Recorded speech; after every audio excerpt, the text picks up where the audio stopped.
Hello everyone, দেখো এখানে প্রশ্নে কি বলেছে।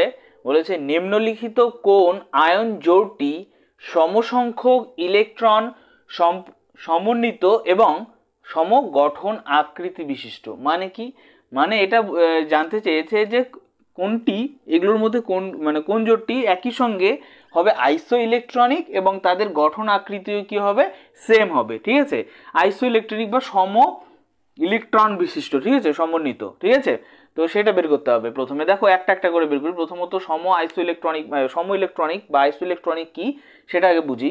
আইসো ইলেকট্রনিক কথার মানে হচ্ছে গিয়ে যেখানে total number of electron same থাকবে। ধরো এটার মধ্যে যতগুলো ইলেকট্রন থাকবে ঠিক ততগুলো যদি ইলেকট্রন এটার মধ্যেও থাকে তবে আমরা কি বলতে পারি, এরা একে অপরের আইসো ইলেকট্রনিক বা এদেরকে কি বলবো, তাদের ইলেকট্রন সমান রয়েছে, সম সংখ্যক ইলেকট্রন রয়েছে তাদের মধ্যে। বোঝা গেল? তো চেক করি প্রথমে সম ইলেকট্রনিক কারা কারা। বোঝা গেল? তো প্রথমে দেখো এ নাম্বার অপশনটায় কি বলা আছে, বলা আছে ClO3-, তাই না? কি করে বের করব? দেখো প্রথমে দেখো ক্লোরিন, তাই না? ক্লোরিনের টোটাল অ্যাটম কটা, বা ক্লোরিনের পারমাণবিক ক্রমাঙ্ক কত বা অ্যাটমিক নাম্বার কত? আমরা যদি হিসাব করি এক এক করে দেখবো 17। ক্লোরিনের হচ্ছে 17। বোঝা গেল? অক্সিজেনের কত? অক্সিজেনের 8। কটা আছে অক্সিজেন? 3টা আছে, তাই 8 গুণন 3। বোঝা গেল? একটা মাইনাস থাকে, যদি পাওয়ারে যদি মাইনাস থাকে তাহলে আমাদের যোগ করতে হয়। যে কটা মাইনাস থাকবে, এখানে একটা মাইনাস আছে তাই 1 যোগ করব। বোঝা গেল? যদি প্লাস থাকতো তাহলে কিন্তু প্লাস থাকলে আমরা কি করতাম, বিয়োগ করতাম। উপরে যদি প্লাস থাকতো, +2 থাকতো, +1 থাকতো, যত প্লাস থাকবে তত বিয়োগ করে দেবো এখান থেকে। বোঝা গেল? তো এবার যেহেতু মাইনাস আছে তাই +1 করলাম। তাহলে কত হলো? 17, 24, 1, তাই না? তাহলে দেখবে তো 25, কোথায় গেল, 24 থেকে 25, তাই না? 25, তাহলে হচ্ছে 35, 40, 42 সম্ভবত। দেখো তো, 7, 8, 9, 10, 11, 12, 2 হাতে থাকছে 1, 2, 2, 4, হ্যাঁ ওকে। তাহলে এখানে টোটাল নাম্বার ইলেকট্রন কটা আছে? 42। এটার মধ্যে 42, রাইট? এটার মধ্যে দেখি তো SO3 2-, তাই না? সালফার কত? 16। অক্সিজেন 3টা, বলেছিলাম 8, তাহলে 8 গুণন 3। আর এখানে 2 মাইনাস আছে তাই কিন্তু আমাদের 2 যোগ করতে হবে। বোঝা গেল? যেহেতু 2 মাইনাস আছে তাই 2 যোগ করতে হবে। তাহলে 16, 3 8 24 আর হচ্ছে কি 2, তাই না? তাহলে দাঁড়াচ্ছে এখানে কত দাঁড়াচ্ছে তাহলে? 30, 40, 42, এখানেও 42 হচ্ছে, তাই না? দেখো তো 24, হ্যাঁ রাইট, এখানেও 42 হচ্ছে, তাই তো? তাহলে 42, তার মানে কি এরা একে অপরের আইসো ইলেকট্রনিক বা এরা সম ইলেকট্রন বিশিষ্ট, রাইট? আচ্ছা, এবার একই সঙ্গে চেক করি যে এরা সম গঠন আকৃতি বিশিষ্ট কিনা। ঠিক আছে, সম গঠন আকৃতি বিশিষ্ট কিনা, সেটার জন্য কি করতে হবে? সেটার জন্য ওই যে আমাদের H = ½ অফ, আগেই করেছিলাম আমি, হ্যাঁ, যে গঠন আকৃতি বের করার জন্য আমাদের কি করতে হয়, এই সূত্রটা অ্যাপ্লাই করতে হয় না। H = ½ of V plus X plus A minus C, তাই না? এই সূত্রটা অ্যাপ্লাই করতে হয়, যেখানে এইচ কি, হাইব্রিডাইজেশন নাম্বার, ঠিক আছে, হাইব্রিডাইজেশন সংখ্যা, ভি হচ্ছে কেন্দ্রীয় পরমাণুর যোজ্যতা কক্ষের ইলেকট্রন বা valential electron of central metal, right? X কি, এক্স হচ্ছে একযোজী পরমাণুর সংখ্যা, এ কি অ্যানায়ন, সি কি ক্যাটায়ন। বোঝা গেল? তাহলে সেরকম ভাবে বসাই। তাহলে হাফ থাক, ভি হচ্ছে যোজ্যতা কক্ষের, সেন্ট্রাল মেটাল যে অ্যাটম রয়েছে তার যোজ্যতা কক্ষের ইলেকট্রন। এখানে সেন্ট্রাল মেটাল কি, ক্লোরিন। আর এই যোজ্যতা কক্ষে কয়টা ইলেকট্রন? 7টা ইলেকট্রন। কি করে বের করি যোজ্যতা কক্ষে কয়টা ইলেকট্রন? ক্লোরিন দেওয়া আছে না, ক্লোরিনের ইলেকট্রন বিন্যাস যদি করি কি হবে, 1s2, 2s2, 2p6, 3s2, 3p5, তাই তো? এই 5 আর এইখানে 2, এই দুটো যোগ করতে হবে। সর্বশেষ কক্ষে যে কটা ইলেকট্রন থাকবে সেটাই কি যোজ্যতা কক্ষের ইলেকট্রন। 5 আর 2 যোগ করলে 7, তাই যোজ্যতা কক্ষে ক্লোরিনের যোজ্যতা কক্ষে 7টা ইলেকট্রন। বোঝা গেল?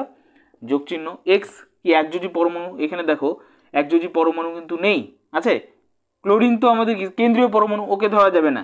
অক্সিজেন আছে, অক্সিজেন তো দ্বিযোজী, তাই একযোজী পরমাণু নেই। অ্যানায়ন আছে, হ্যাঁ আছে তো, এই যে মাইনাস আছে, একটা মাইনাস, তার মানে অ্যানায়ন কত হবে? 1।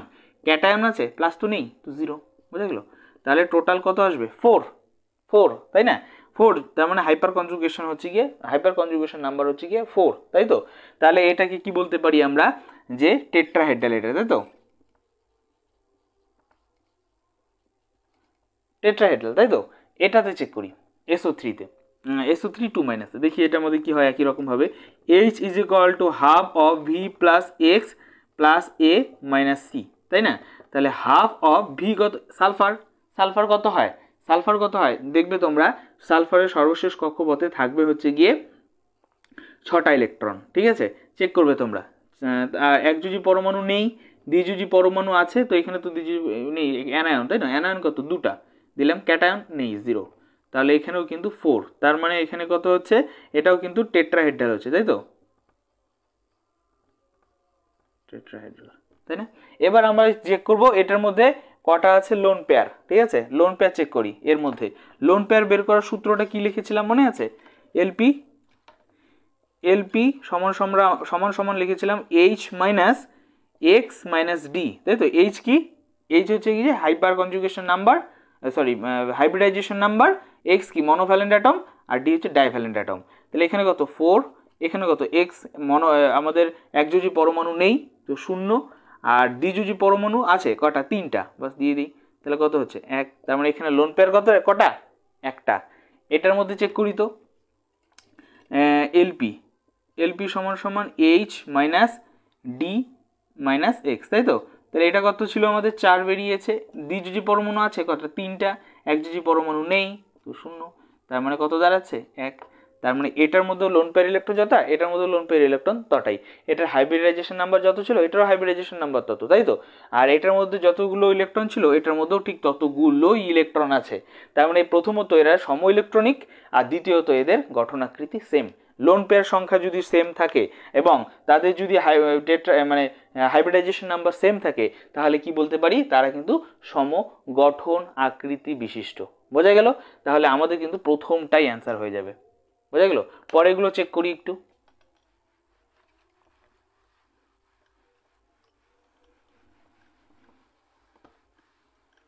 সেকেন্ডটা কি বলেছে দেখো, এটা এটা এটা হচ্ছে কি, হ্যাঁ বলছে বি নাম্বারটা বলছে CO3 2 মাইনাস, তাই না? আমি কিন্তু এবার স্পিডে করব, ঝটাফট দেখো।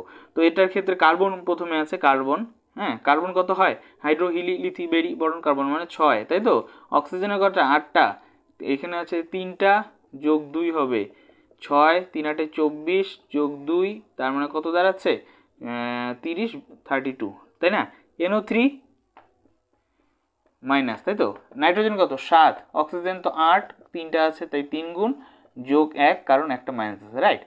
তাহলে 7 প্লাস 3 8 24 যোগ 1, তাহলে এখানে দাঁড়াচ্ছে কত, এটাও 32, তাই না?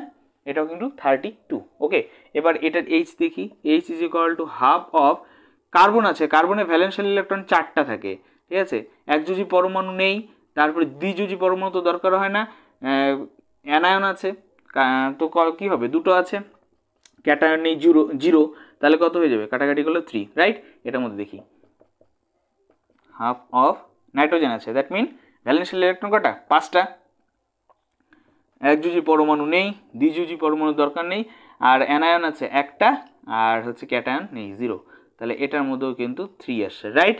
এবার এলপি চেক করি, এলপি চেক করি, এলপি কি আছে দেখি তো, তার মানে কি ছিল, সূত্রটা H minus x minus D, তাই না?